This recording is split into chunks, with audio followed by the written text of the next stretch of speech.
kalau kita lihat yang 50 tahun ke atas sih, seperti saya bilang kan mereka tinggal sedikit. Nah mereka ini penutur gitu, sedangkan kita punya tradisi orang, kita bukan tradisi tulis. Jadi kalau kita tidak mulai mengumpulkan, kita tidak mulai menulis, takutnya nanti sesudah itu kan dia bisa hilang gitu.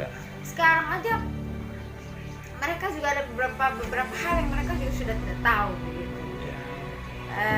Ada juga misalnya narasum P1 dan narasum P1 yang berbeda. Itu kadang-kadang kalau saya kembali gali berusaha untuk sampai ketemu yang kita berpikir sesudah kita lihat dari ritual bisa saya simpulkan bahwa sebenarnya semua itu dilakukan untuk pemurnian diri, kemudian pemurnian juga kampung. Seperti tadi saya bilang itu karena banyak sebenarnya karena tidak pernah budaya kita bukan budaya tulis, akhirnya kan kadang-kadang orang ada yang terputus. Informasi ini mungkin sudah terputus tidak selain kendala dia tidak bisa mengungkapkan, bahayanya kan di situ. Dia tidak bisa mengungkapkan, akhirnya coba misalnya kalau orang ini udah tidak ada lagi, misalnya generasi makin tidak tahu lagi, ada nol yang mungkin yang sudah jadi kota begitu, kan ada semacam stigma begitu. Betul. Iya toh. Betul. Nah saya pengen tahu kenapa nggak mungkin lah ini budaya curi, tidak mungkin. Macam yang itu biasanya anak muda di usia tertentu, yang saya dapat terakhir ceritanya itu waktu kakak saya tuh di usia dia pemuda ibaratnya dia sudah bersiap matang, sudah bisa mandiri, itu namanya sama deh kalau kita di muslim itu kan sunatan. Sunatan itu adalah, saya tidak tahu gambaran seperti apa, ketika mereka selesai disunat, mereka dilepas mengembara di hutan. Jadi ayam apapun yang mereka temukan itu adalah bagaimana mereka bertahan hidup selama sekian waktu yang ditentukan secara aturan adat. Cuma yang bergeser misalnya yang saya juga kurang ini, saya yakin mereka tidak paham karena tadi bercerita ke cerita, mereka tidak paham sendiri yang melakukan itu. Orang punya pun ditangkap sembarang. Nah itu salah. Nah itu kan harus hewan liar seharusnya ini. Makanya itu kan harus kita kembalikan pemurnian kembali dengan budaya ya. Jadi kan supaya jangan ada pergeseran, jangan ada orang tidak sembarang. Dan tidak salah memahami. Mungkin aja dulu kan kalau kita di muslim, kalau misalnya sunat itu kan tanda memasuki kedewasaan. Jadi mungkin aja mereka itu bagaimana sih kau mulai belajar cari sendiri. Gitu, ibaratnya mengembara ke sana. Itu dia maknanya.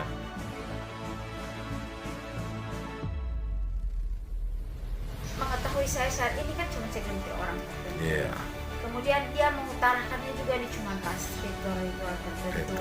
Jadi tidak ada transfer. Pengetahuan ini hanya dimiliki oleh segelintir orang.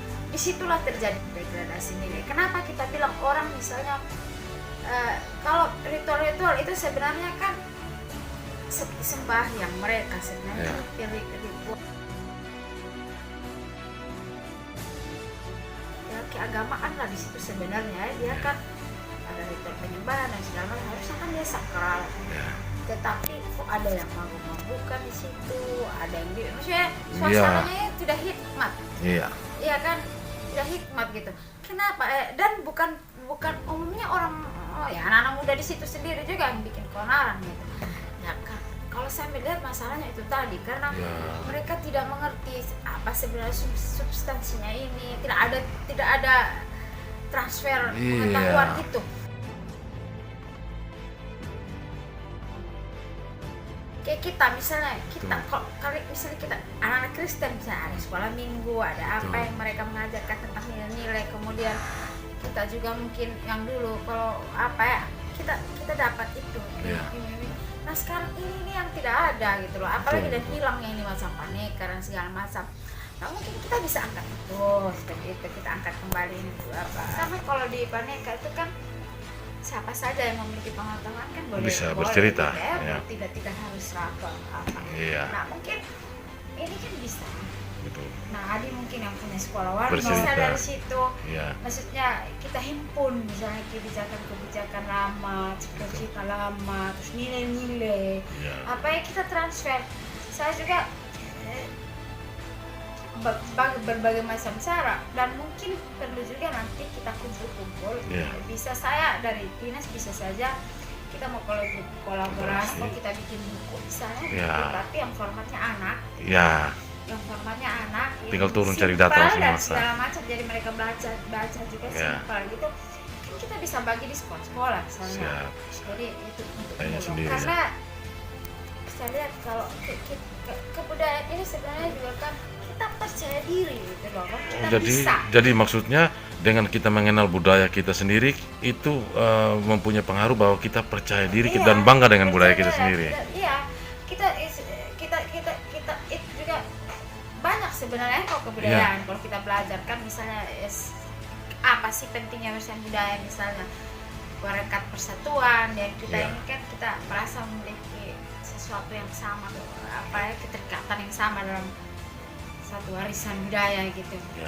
Itu kita menjadi rata persatuan kita tuh muncul.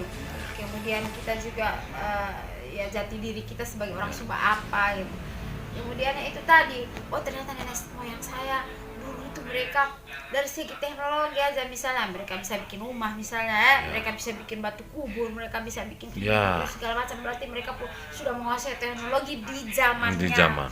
Kemudian ada kebijakan-kebijakan lain, misalnya untuk ini, misalnya untuk contohnya untuk macam-macam lah di bidang pertanian misalnya, bahkan untuk pemupukan contohnya, cara macam lah, kan mungkin banyak penanggulangan hamanya tuh banyak macam-macam ya. Ada ini apa sih dari kebijakannya, ternyata untuk ini misalnya ada larangan-larangan untuk menebang inilah, atau tidak boleh ambil ikan di sini lah, atau apa konservasi alam misalnya, ada juga ya, mungkin adik lebih mengerti.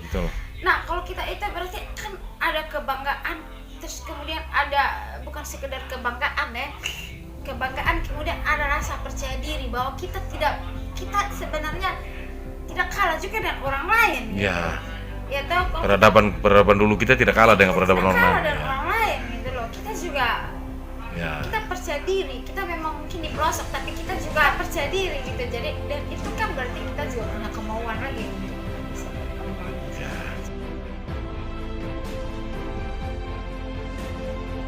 Kalau bisa kita kumpul sekali waktu sama adik-adik penggiat-penggiat penulis ini, bekerja sama dengan Dinas Pariwisata, kita kumpulkan semua dongeng-dongeng rakyat yang ada.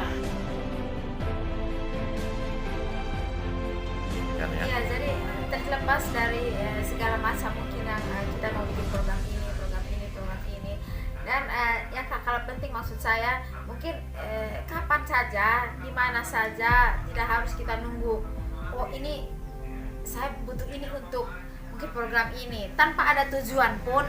Di mana saja kalau kita ketemu orang tua atau apa, kalau kita nanya-nanya, kita rekam lah, nanti kita bikin catatan, karena kita tidak tahu sampai berapa lama mereka hidup gitu kan.